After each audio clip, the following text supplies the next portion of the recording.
Hi, welcome back. We are going through May's Sunday Independent Ireland Thinks poll.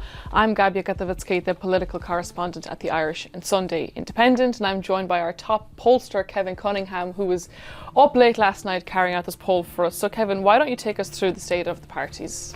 Yeah, so this month we have Fianna Fáil on 23%, that's down 2 from last month. Sinn Féin 22, up 1. Fine Gael down 1 onto 20%. Social Democrats on 8, no change. Independent Ireland up 1 to 5. Aim 2 and Labour both on 4%, that's no change from last month. Similarly, the Greens up 2%. PVPL 3%, again no change from last month, and Independent is on 9. So the real changes, I guess, are amongst the bigger parties, but again those changes are quite small. Speaking. And of course what stands out is that Fianna Fáil is down, they're down 2%, and of course we did see this row that erupted between Fianna Fáil and Fine Gael this week, in particular over the appointment of the Housing Czar, so-called Housing Czar, the CEO of the Housing Activation Office. James Brown trying to bring that appointment of Brendan McDonagh of NAMA forward. Fine Gael not happy with it at all.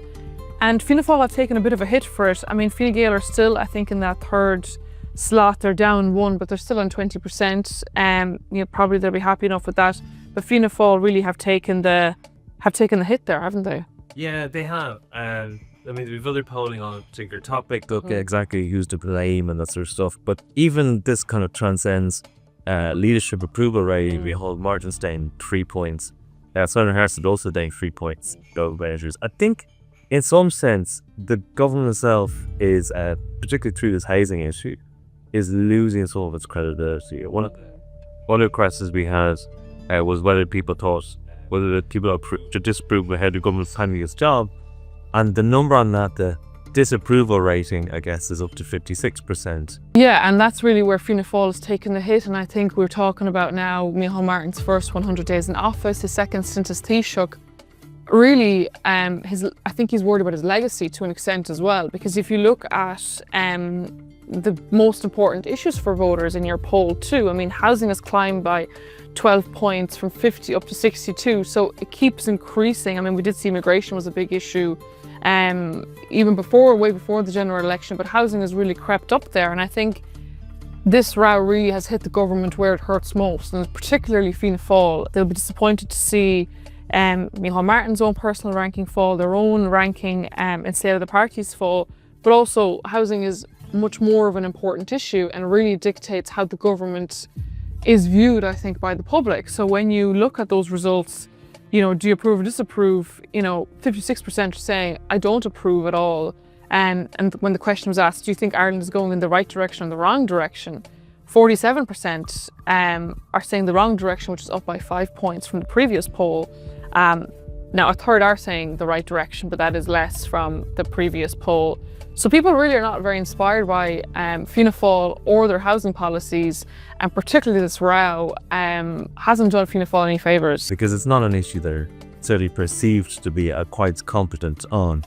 As by contrast, things like the economy, for which they certainly the election, calling it general election, those issues are perceived to be quite strong. Housing, very much the reverse. And again, you have this greater focus on this particular issue. One of the other questions we did, coming back to the leaders, was asking people about their preferred leader of Fine Gael, and it's kind of similar results that we might have had previously. Paschal Donohoe leading the pack on 27%, Simon Harris on 25%. Not much of a difference actually between the two. Was maybe slightly stronger reflection of Simon Harris's performance relatively recently. Also 29% saying they've no interest, and that's probably supported by other parties, which glad that they're not influencing those particular numbers. Jennifer Carroll McNeill 7, Helen McAtee 5. So there's really a gap there. I mean, essentially you've got two people who, or at least one person who could potentially challenge Simon Harris if that actually never happened. Yeah, we're discussing how Fianna Fáil is sort of taking a hit over the past week, but Fine Gael really are not out of the woods on this either. They're the third in the state of the parties. Simon Harris's own personal ranking has also fallen by 3 percentage points as well, from 43 down to 40. And now people want him out, really. It seems they want Paschal, the finance minister, to come in. There is 2 points between them, but I think it is interesting that people probably view Paschal Donohoe in some ways as a de facto leader of Fine Gael also, because he is so prominent. He's been around for a long time. He's seen even on the cabinet table as a safe pair of hands. But interestingly, Jennifer Carroll McNeill, the health minister, I mean, she is perceived as really the only threat, if you will, if there was to be one, for Simon Harris. Not a lot of support there for her. She's on 7%. Helen McEntee, who would have previously been, I think even when Leo Varadkar was in situ, she would have been seen as a front runner alongside Simon Harris. I mean, 5% there, the numbers are really quite low.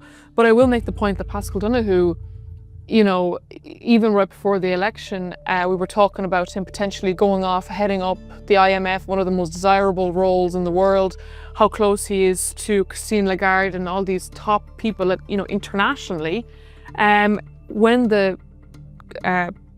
Leo Varadkar stepped down within Fine Gael, I mean, he perhaps considered some of his options, but really it was a no-goer for him. And you know, he's back as a Dublin Central TD and he's finance minister and he says that's where he wants to be. And even though I think the poll maybe has as the top most preferred candidate, I really don't see where there's a space for that to actually happen. The other thing is, I looked at this in terms of the Fine Gael voters themselves. And actually, Simon Harris's figures actually rise significantly. Right. Shows that actually support Fine Gael currently. Now, that's kind of expected, I guess, because if you are someone who has maybe liked Fine Gael but doesn't support them, invariably you probably would lean towards someone like Paschal. But for someone that actually supports Fine Gael, then obviously, of course, you're going to opt for Simon Harris. When it came to the presidential election, because obviously the Fine Gael candidacy for the presidential election seems to be a more hotly kind of debated topic. And we asked people which find 3 Fine Gael candidates that you most likely to vote for in a presidential election. And yet again, poll after poll, a consistent thing where Mairead McGuinness seems like she's quite likely to actually become Fine Gael's first president. So she's on 34% here, Helen Humphreys 10, Sean Kelly on 7. And Sean Kelly's obviously very, very prominent in this. Yeah, Mairead McGuinness has topped the poll, hasn't she? The Ireland Thinks poll for months and months is when our respondents are asked who would you vote for in a presidential election, and we know that she was appointed vice president of the European People's Party, the Fine Gael nomination, in recent weeks, and I believe it was formally announced this week. And that would be seen as a sort of a big move when you compare her chances to, for example, Frances Fitzgerald, former Taoiseach, who was said to be seriously considering her chances as well. She's kind of out of the race now, but Mairead McGuinness is the front runner there. Also, you know, which of these left-leaning candidates would you be likely to vote for? Catherine Connolly's coming out on top there, followed by Frances Black, and of course she's getting a lot of publicity, especially around the Occupied Territories Bill. And when respondents were asked about right-leaning candidates, Mairead McGuinness comes out on top. And then Michael McDowell there on 19%, followed by Bertie Ahern on 10%. We're not really quite clear on who Fianna Fáil is going to put forward at this stage. Barry Andrews, the MEP, has been one of those names. Cynthia Ní Bhurcu, I know she's in your poll as well as a right-leaning candidate. She's only on 2%. She's not polling very well there. Interestingly, I think Heather Humphreys, you know, she's supposedly not thinking too seriously about it, but I know she's on 5%. I actually would have expected her to be a bit higher than that. Oh, there's always, when you get the results, you know, there's some things that kind of have like kind of a good sense of. Then some things do surprise me. Certainly the persistent support for Mairead McGuinness. That will be very interesting to see if Michael McDowell actually does enter the race, because his numbers are pretty strong. And so if he does it will actually be quite a contest, I think. Outside of that, it's hard to see anyone challenging Mairead McGuinness. Yeah, look, I think we're relatively early on the process too. I think Fianna Fáil has to think seriously about who they're going to put forward. Like, if it is a straightforward Fine Gael and they let Mairead try her hand at it. We know that these elections also are extremely challenging. They're very bruising campaigns. They're very, very personal. It's not so much about their policies, but it's more so about who they are as a person and their past records on different issues. And of course, Mairead McGuinness used to be an EU commissioner. And, you know, whatever skeleton she may have in the closet, I'm sure will be dug up, as will be the case for the Fianna Fáil candidate. And of course, Labour, Social Democrats, the Greens, and maybe even Sinn Féin might back one. So that'll make for an interesting election later on this year. We have lots of very interesting questions about the botched appointment of NAMA boss Brendan McDonagh in this weekend's Sunday Independent. My thanks to Kevin Cunningham, as always.